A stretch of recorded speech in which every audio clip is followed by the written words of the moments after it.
Saya mulakan ya cikgu. Okey, sila. Okay, Assalamualaikum. Hari ini kami akan membentangkan tentang unsur peralihan. Mula-mula, ciri-ciri istimewa unsur peralihan bertindak sebagai pemangkin, membentuk ayun atau sebatian yang berwarna, menunjukkan nombor pengoksidaan yang berbeza dalam sebatiannya dan membentuk ayun kompleks. Untuk unsur yang pertama, saya silakan Raja untuk bentangkan.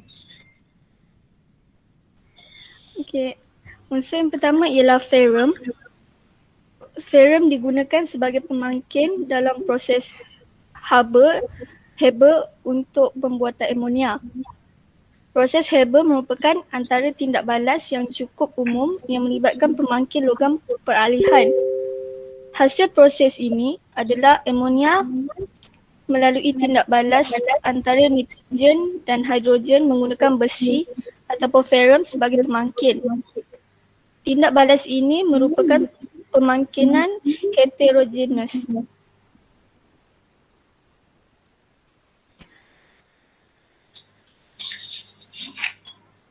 Ferrum 2 ataupun Fe2+, warna larutannya ialah hijau muda.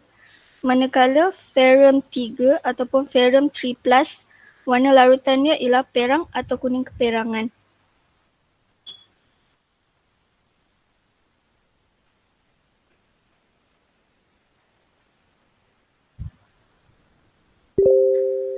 Penggunaan ferrum dalam kehidupan seharian, iaitu ferrum digunakan untuk membina jambatan. Keluli adalah jenis alloy yang bahan utamanya ialah besi dengan sedikit kandungan karbon. Jumlah unsur sebatian yang berbeza dan bentuk kehadirannya dalam keluli mengawal kualiti seperti kekerasan, kelenturan dan kekenyalan keluli yang terhasil.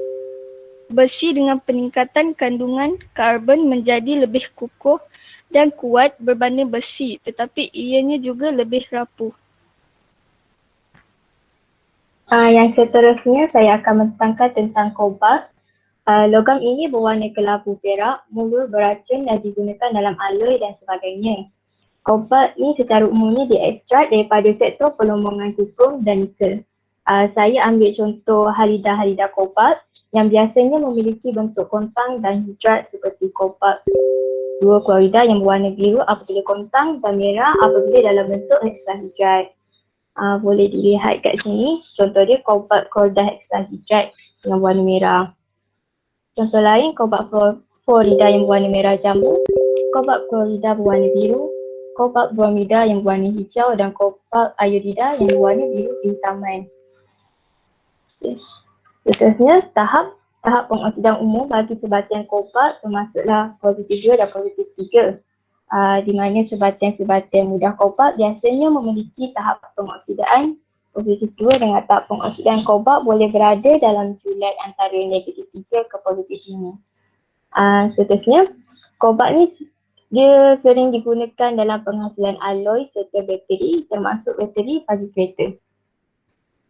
Kobalt ni jadi pilihan pertama bateri ion lithium disebabkan unsur dia yang membolehkan bateri recharge dan discharge pada masa yang sama. Dan peralatan elektrik tangan kebanyakannya menggunakan bateri li-ion berasaskan lithium kobalt oksida. Sebagai contoh, bateri yang bernama Energizer, kat situ dia ada tulis ultimate lithium. Itu dalam tu ada lithium kobalt oksida lah. Seterusnya saya berikan kepada Edwin. Kuprum. Kuprum merupakan unsur kemerah-merahan. Kuprum muluh dan mudah ditempah. Kuprum merupakan konduktor haba yang baik dan konduktor elektrik yang baik dan mempunyai sifat pengalir arus elektrik baik. Kuprum ni juga dia fleksibel.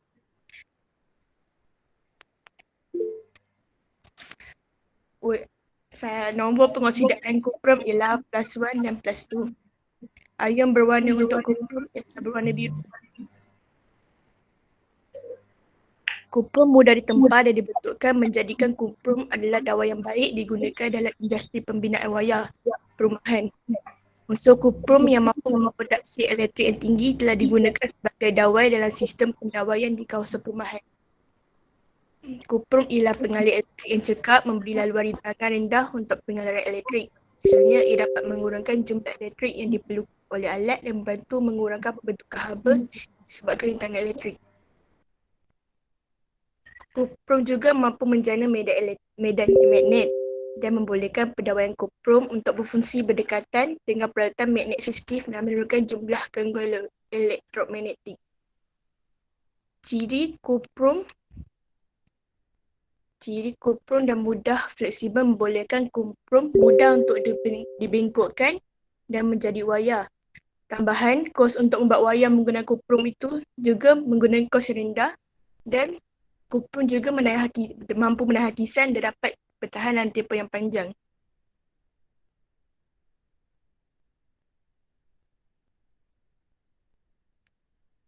Kuprum juga penting untuk dalam badan manusia kerana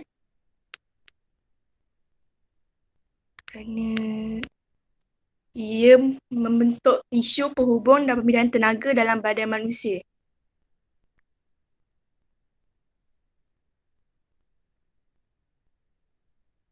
Kebanyakan logam dia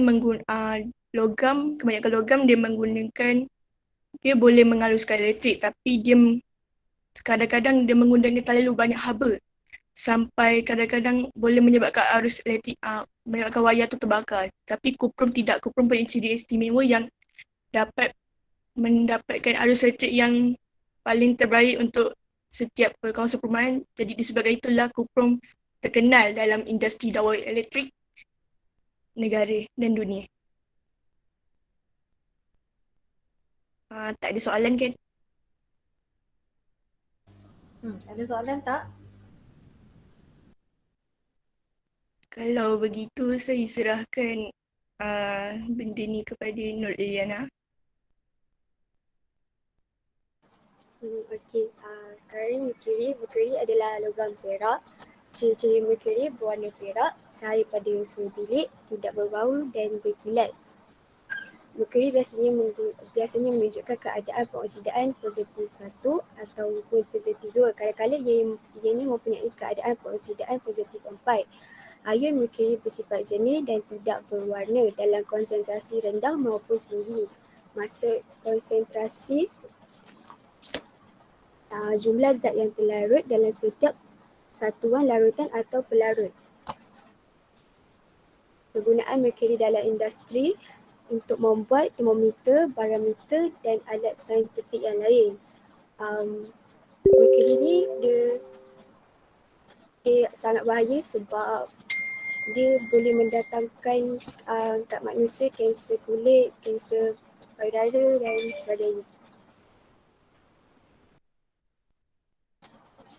Itu saja. Ada soalan? Okey.